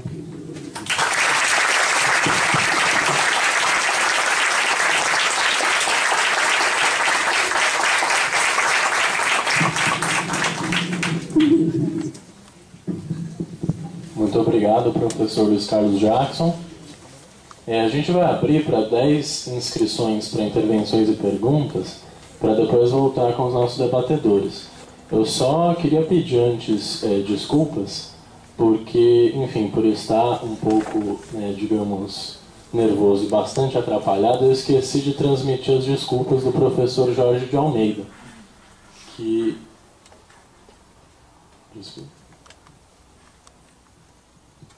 Tá, a gente pode, por causa do horário, diminuir um pouquinho as inscrições para que a gente consiga, enfim, terminar mais cedo, sem problemas. Então, o professor Jorge, que estava a confirmar, ele estava bastante gripado, aí hoje de manhã ele ia ver se conseguiria vir. Infelizmente, como ele não melhorou, ele pediu que a gente se desculpasse aqui por ele pela ausência. E quem quiser se inscrever, é só levantar a mão e já vir vindo aqui para frente. Então.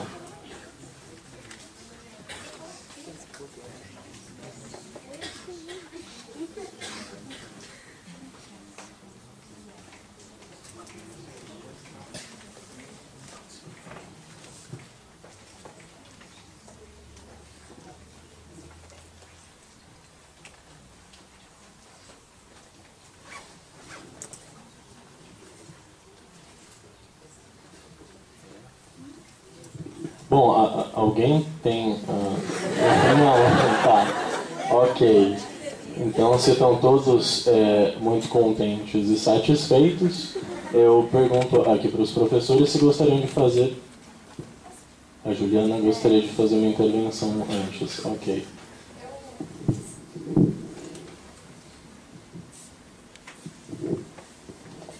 Olá, pessoal, boa noite. Meu nome é Juliana, eu não levantei a mão antes porque eu, enfim, achei que esperei alguém dar o start na discussão para começar. Eu, para falar a verdade, e sendo bem sincero, pouco tenho conhecimento de teoria literária, mas eu acho que a fala que o professor Flávio fez, ela tá muito presente no cotidiano que a gente está, no cotidiano, assim, quer dizer, da nossa universidade hoje em dia. Quando o professor Flávio fala de mundo desnorteado, quer dizer, e nós conversamos um pouco antes aqui, né, sobre, quer dizer, perdemos o norte, assim, eu não consigo deixar de pensar no cotidiano da própria Universidade de São Paulo, quer dizer, e também, dialogando isso com a própria, com a existência de intelectuais do calibre do professor Antônio Cândido, por exemplo, quer dizer, está muito difícil da gente ver, nos últimos tempos, intelectuais que estejam... permitindo que a USP tenha, de fato, esse direito ao enfim, esse direito à literatura. Quer dizer, quem está pensando a USP hoje, quem está pensando... E aí eu não consigo me privar de pensar que talvez a própria USP esteja desnorteada porque a gente está privando as pessoas do direito à literatura, né? Na verdade, o que foi dito pelo professor Flávio aqui trouxe um turbilhão de ideias a mim. Eu achei que talvez fizesse algum sentido a gente parar para pensar sobre isso, de uma forma talvez até um pouco descontextualizada com a minha fala, mas aí a gente tenta talvez contextualizar num pequeno comentário que seja, professor. Sei que o senhor já está, enfim, longe daqui há uns bons anos, mas eu até acredito que o senhor esteja de alguma forma acompanhando o cotidiano da universidade, mesmo que de longe, né? E, enfim, talvez eu tenha... Não devia ter falado, e vocês me desculpem se eu falei muita besteira, mas eu acho que a gente vale a pena usar um pouco do que foi dito aqui hoje nessa mesa, pensar um pouco da própria obra do professor Antônio Cândido para pensar a nossa realidade e o cotidiano da Universidade de São Paulo e o que isso está se transformando. Desculpa, gente.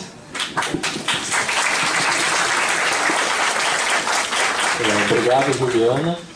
Se ninguém tiver, então... tem. Então, por favor, venha até aqui na frente.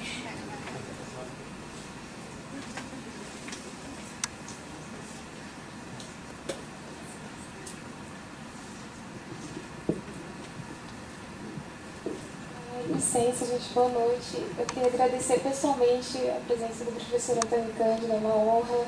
Muito obrigada, estou muito nervosa. Desculpa, vou gaguejar um pouquinho. Mas eu gostaria de saber, assim, no contexto hoje da nossa literatura, né, de como ela é vista e da literatura passada. Eu queria saber que justamente pela literatura ser tão complexa, ser um instrumento tão complexo de trazer a vida, de ser uma amostra de um cotidiano, né, com toda a sua profundidade. Eu queria saber como obras, por exemplo, de Monteiro Lobato, que falavam de escravidão, que falavam do racismo de uma maneira tão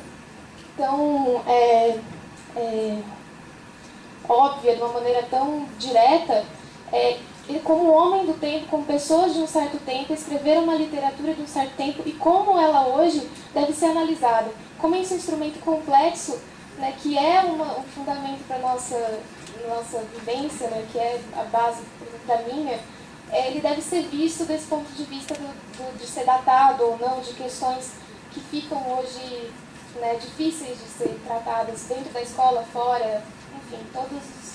Muito obrigada, desculpa, eu estou tremendo. Eu sei, mas eu não consegui evitar. Desculpa, foi quase um namoro, desculpa.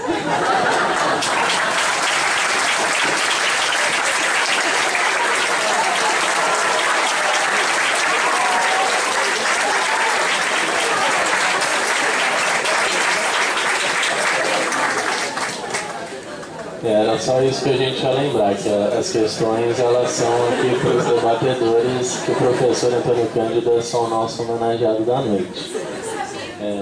Mais alguém tem alguma questão, alguma coisa? A gente pode voltar com as considerações finais.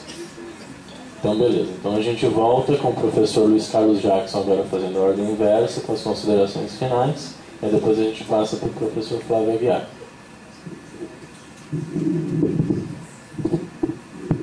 Só queria agradecer novamente o convite, né, e reiterar que é uma grande honra estar aqui para homenagear o professor Antônio Cândido, essa figura, né, maravilhosa e um dos maiores intelectuais brasileiros. Enfim, acho que é isso aí. Muito obrigado.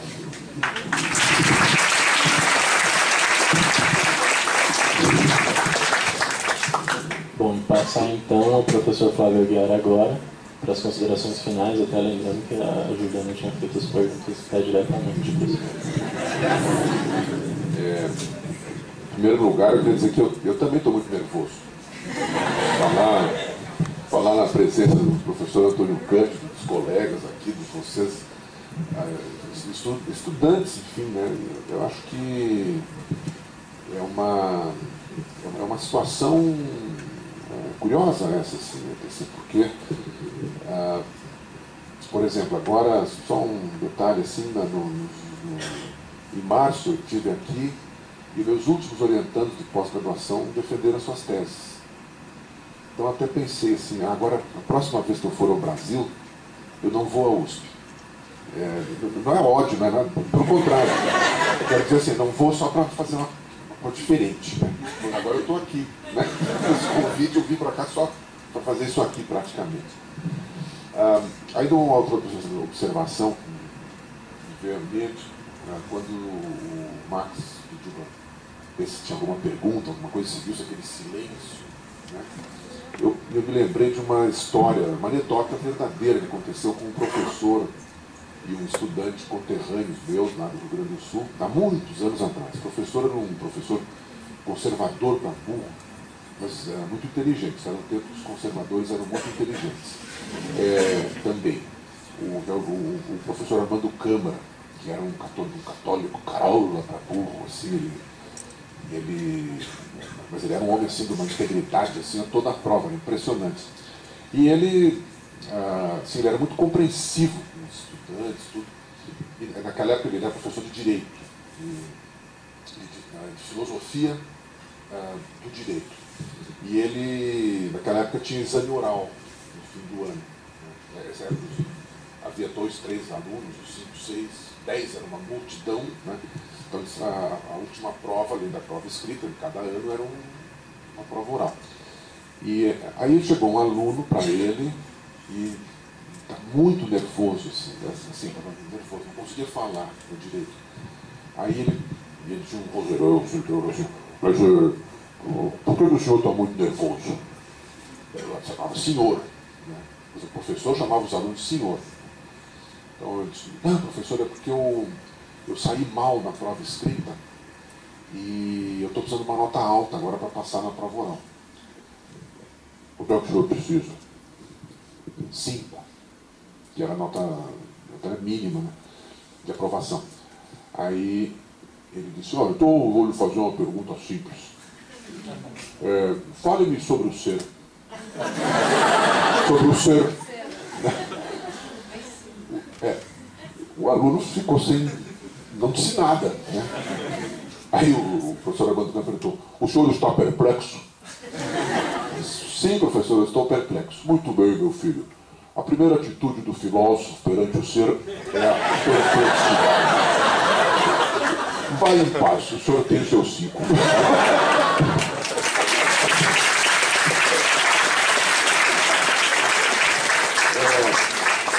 Eu penso que a primeira atitude que nós temos que ter perante essas coisas todas que foram evocadas aqui, essa história que o Jackson evocou também de maneira tão bonita e sintética, é a perplexidade. Inclusive dentro da nossa universidade, da nossa faculdade aqui, né? Realmente nós estamos vivendo um momento em que as histórias que nos contavam e as histórias que nós mesmos aprendemos, não é que elas perderam a validade. Eu vou dizer que Machado de Assis não... Mas a gente está precisando contar outras coisas. A gente não sabe muito bem o que contar, né? Eu vou dar um exemplo aqui. Em Berlim, hoje, tem um dos maiores festivais de cinema do mundo, maiores e melhores. Uma outra hora eu posso me meter um pouco mais nisso.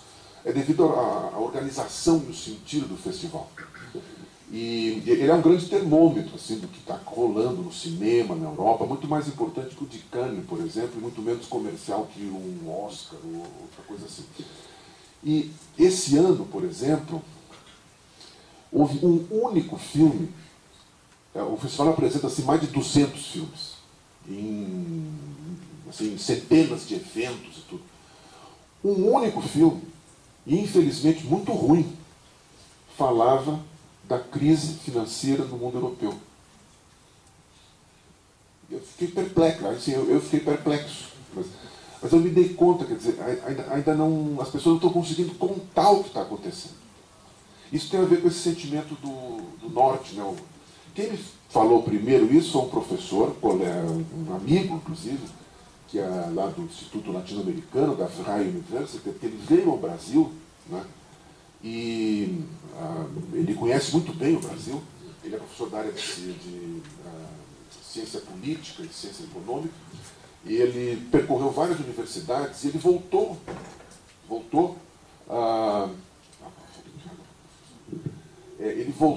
e disse para mim assim, Flávio, eu estou perplexo. Disse, porque eu percorri várias universidades e as pessoas ficavam ele ouviu isso, as pessoas ficavam me dizendo isso, nós vivemos num mundo desnorteado. E ele dizia, e as pessoas acham que isso é bom. Aí eu perguntei para ele, mas você não acha? Ele disse, eu também acho que isso é bom. E ele ficou perplexo. Porque o que isso queria dizer, quer dizer, é que o que isso quer dizer no fundo é que vejam bem, eu mencionei aqui essa palavra, o hegemon, né, digamos, é o centro hegemônico do mundo. Foi no sistema colonial, a Grã-Bretanha, a Holanda, num certo momento, os Estados Unidos, agora, quer dizer, a Europa, né, com o seu processo de colonialismo, imperialismo. Quer dizer, um centro hegemônico ele não pode se afirmar, embora isso seja absolutamente necessário, apenas militar e economicamente. Para ser hegemônico mesmo, ele tem que se afirmar culturalmente, tem que ser um modelo de vida, né? Dá um exemplo aqui, a China. Né? A China ainda não é um hegemon, porque ninguém quer ser como a China, a não ser os chineses, e tem todo o direito, naturalmente. Eu estou dizendo, não, o chinês tem que ser condenado, sabe? Agora, meio mundo quer ser como os americanos. Quer mascar chiclete. Quer escrever com caneta Bic. No meu tempo lá de guri, né? Caneta Bic não existia. Então caneta Bic era uma coisa que... Chiclete e caneta Bic era a maravilha dessa geração. Agora, então, hoje nós estamos vivendo uma crise de hegemonia. Não, claro, os Estados Unidos são o país mais poderoso do mundo, com um poder que nunca se viu igual. Né? Agora, a civilização norte-americana, a civilização europeia, perderam a condição de modelo. Por isso que o meu amigo lá ficou perplexo. Porque isso causa uma rachadura interna. De repente ele se dá conta que ele é uma pessoa progressista, ele não é um conservador, um eurocêntrico e tal. Mas de repente se dá conta que as pessoas não seguem o seu mundo, o mundo em que ele vive, como modelo para nada. Nem mesmo a próspera Alemanha. Né? Quer dizer, isso provoca um desnorteamento interno. E eu penso que, de certo modo, a Universidade de São Paulo, a Faculdade de Filosofia, está vivendo por um momento desses. Quer dizer, existe um desnorteamento de paradigmas. Né? Eu tento seguir, pelo menos cotidianamente, os conflitos aqui da universidade, os conflitos da faculdade, né? As atitudes autoritárias da atual reitoria que me deixaram profundamente preocupado, né? Porque poucas vezes eu vi coisas tão chocantes, né? e piores, né? Em outras épocas. Mas isso significa também, aí nós temos que fazer uma reflexão interna, não adianta dizer apenas assim, eles estão desnorteados. Então, nós temos que reaprender qual é as histórias que nós estamos contando. E tem um lado que é interessante. Quer dizer, há um livro excepcional, que eu cito sempre, para mim é um livro exemplar, é um livro do escritor alemão Hermann Hesse, o Narciso e Goldmund, né? Que se passa assim, as histórias. Isso foi escrito nas décadas, agora na década de 20, no começo da década de 30 na Alemanha, e essa época em que assim, há um mundo que está sossobrando, né? A ação do livro se passa na Idade Média. É um mundo que está naufragando e outro que está emergindo. E a gente não sabe muito bem o que está emergindo. A gente conhece muito bem o que está naufragando, mas não sabe o que está emergindo. Claro, isso provoca um momento de angústia enorme, de dúvidas, né? A gente se sente desnorteado, no sentido de desnorteado mesmo. Agora, tem um lado disso que é extremamente criativo. Eu vou dar um exemplo aqui. Uma das coisas que eu acho maravilhosas na sociedade brasileira, com todos os problemas dela, não leiam isso como uma declaração partidária a favor desta ou daquela pessoa. Mas uma das coisas que eu acho maravilhosas hoje na sociedade brasileira é que os heróis da democracia eram os socialistas e comunistas de ontem.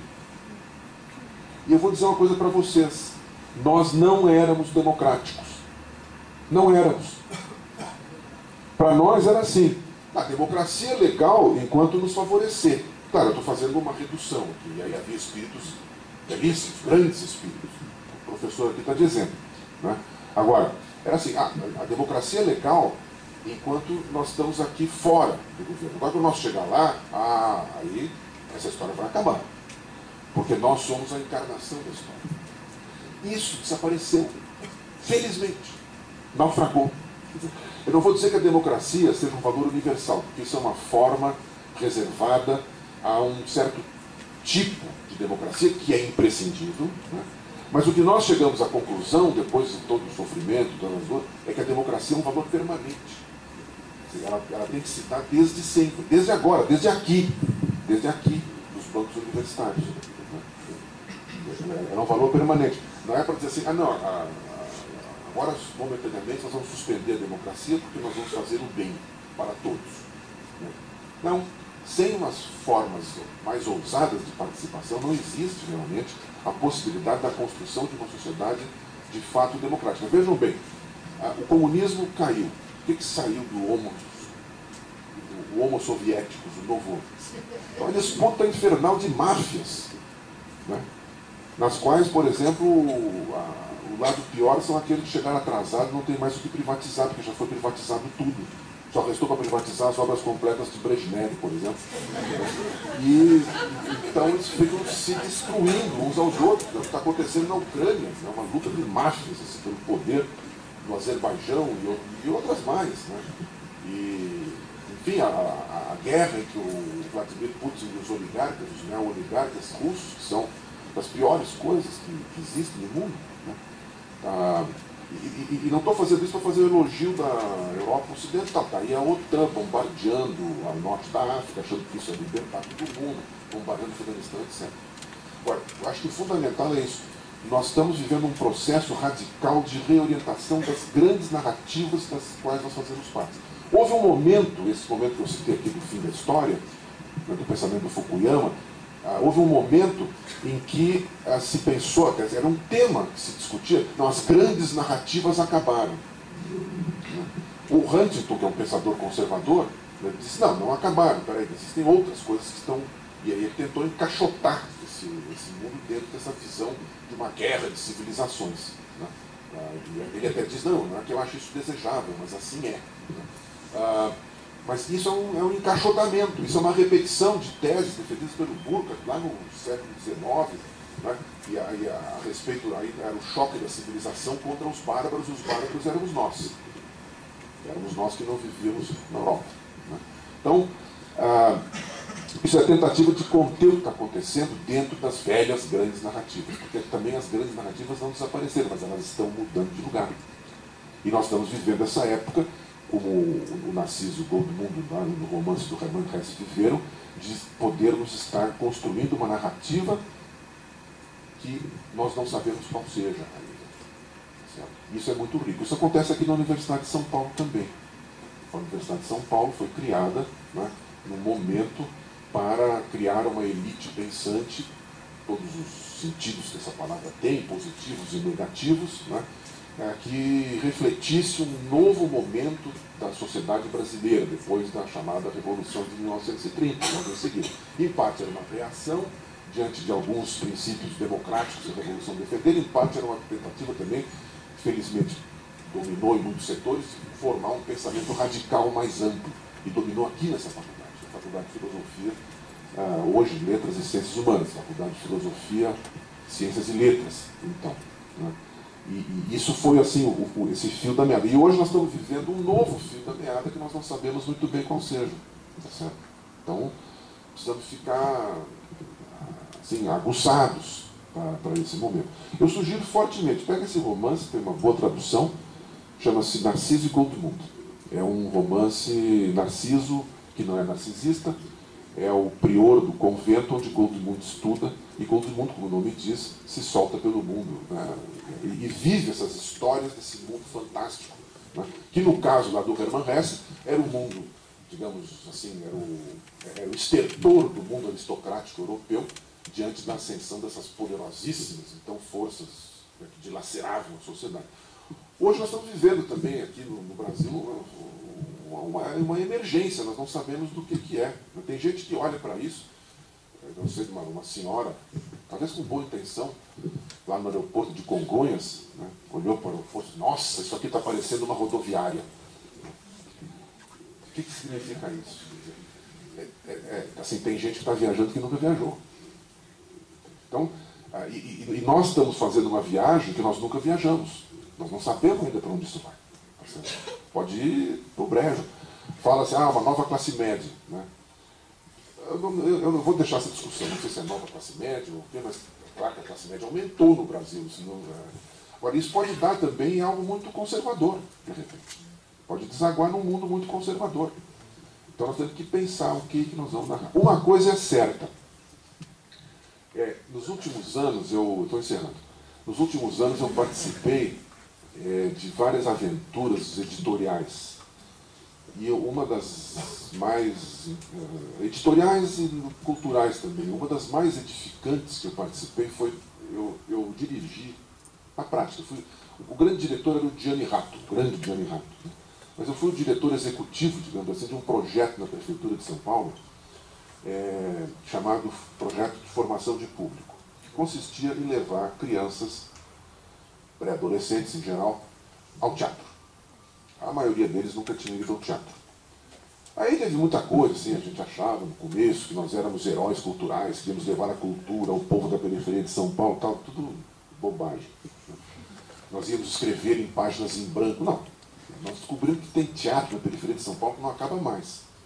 Basta ter olho para ver e buscar essa riqueza. Mas tinha aquela coisa. Vamos levar os adolescentes ao teatro. E aí eu presenciei uma cena extraordinária. uma peça, uma comédia, muito boa, excelente a comédia. O teatro, era o Teatro João Caetano, ali na Vila Mariana, estava lotado de estudantes, né? E começou a peça, veio a primeira tirada da peça, assim, ninguém riu. A segunda, ninguém riu. Na terceira, eu podia ouvir assim, o ranger dos dentes dos atores. Eu estava sentado lá no fundo, porque ator não enxerga o público, né, por causa da iluminação, ele não sabe o que está acontecendo. Então, era aquela coisa, o que está acontecendo? E, de repente, na quarta tirada, assim, alguém riu. E aí o teatro estourou numa gargalhada. Assim, foi aquela coisa e tal. E a coisa começou a fluir. Né? Depois eu comecei a refletir, a gente se reunia com o pessoal, comecei a refletir sobre isso. O que aconteceu? O que está acontecendo? Aconteceu o seguinte, na verdade, tinham enfiado na cabeça daquelas crianças que teatro não era lugar para rir. Não se ri no teatro. Né? É coisa séria. Certo? Então, o que eu quero dizer com isso? Quero dizer que o que nós temos que pensar sempre, quando se pensa nesses grandes processos culturais, é como é que nós vamos ajudar a formular o futuro, para que ele não seja repetição simples do passado, como essa teoria do Huntington é, por exemplo. Né?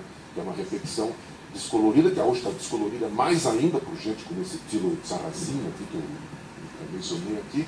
Né? Então a gente tem que pensar isso. Como é que nós vamos desautomatizar o futuro para que ele possa realmente ser um futuro, e não a repetição da mesmice do passado. Nós tentamos encaixotar aquilo que está nascendo naquilo que nós já conhecemos. Então é muito angustiante viver num mundo desnorteado. Né? Mas ao mesmo tempo é muito criativo também. O mundo que eu vivia quando eu entrei na faculdade era assim. No fim de tudo está o socialismo reluzente. Né? E nós vamos acabar lá pelo bem ou pelo mal. Não é assim. Nós podemos acabar no nazismo, podemos acabar em outro lugar. Né? Então, mas agradecemos a isso, porque é um sentimento de liberdade. Isso é que eu chamo construir a liberdade como consciência individual e patrimônio coletivo. Né? Ter essa consciência que nós podemos ajudar a formular, a fabular a própria história. E é isso que está acontecendo, eu penso, também aqui na Universidade de São Paulo. Que a gente quer manter, né, dentro das colunas do passado. E vamos tentar ver se a gente consegue viver esse momento de modo criativo também. E logo eu juro, assim, eu vou estar escrevendo sobre essas coisas, vendo que tem essa divisão, de novo tem essa discussão, vamos dividir, não vamos dividir a faculdade. Né? Não quero me já adiantar muito, mas a gente tem que pensar isso de maneira nova, de maneira inovadora. Né? A discussão era sempre assim. Nós queremos dividir, queremos nos livrar do peso morto que os outros representam. Teve um momento que era letras que queria dividir com um grupo de letras, para se libertar das ciências sociais, filosofia, desse peso morto esquerdista. Depois veio o contrário, pegar aquelas letras do lado ali que se esmaga. Não podemos continuar pensando dessa forma. Nem pensar assim, não, nós temos que manter a faculdade porque temos que manter a faculdade. Ou vamos tentar pensar isso de maneira não automática. Né? O que nós precisamos pensar, que essa crise toda nos ensinou também, talvez essa última crise vivida pela faculdade, é que nós precisamos fazer é pensar novamente o papel das humanidades dentro da Universidade de São Paulo. É isso. Obrigado.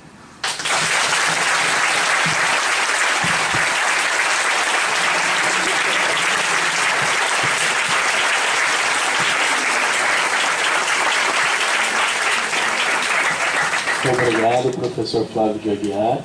Eu queria agradecer novamente ao professor Jackson e, antes de encerrar, agradecer mais uma vez, né, e sempre ao professor Antônio Cândido por essa presença na nossa manhã.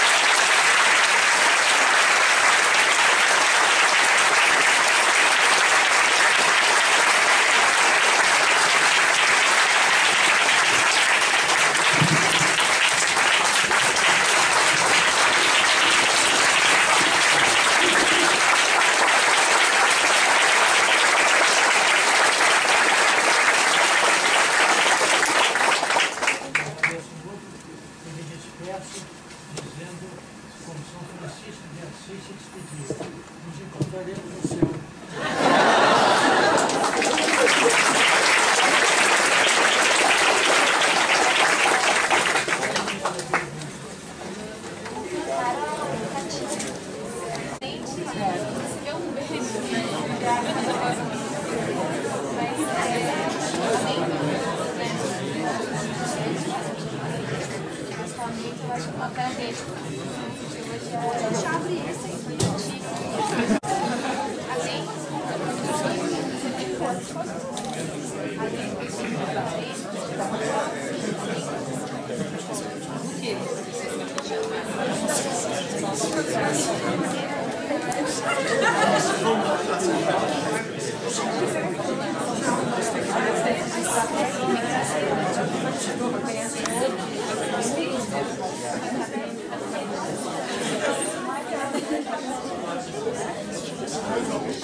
Representar o mais. Aula dele, vai terminar aqui. Mandaram aí. Até se casar já, pô.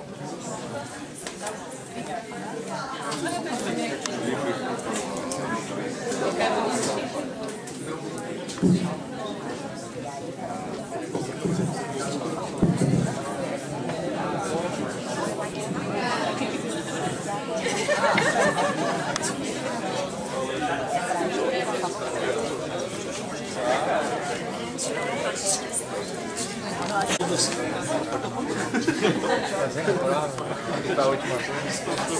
É, eu ouvi falar assim. Mas eu falo que eles tiram uma foto.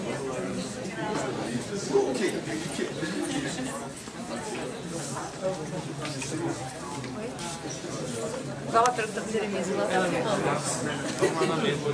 Ah, tá bom. Ela tá filmando. O que você tem para falar do meio que ela fez? Aqui, não. Tá sendo muito realizador. Tomás, o que você tem a falar? Não pode se comprometer. Tem a falar? Você vai para os arquivos, vai para os anais. Sobre o quê? Sobre a sex. A gente tá fazendo história, fala aí. Fala aí, você vai ficar para a posteridade. Sessão histórica com Antônio Cândido. Away.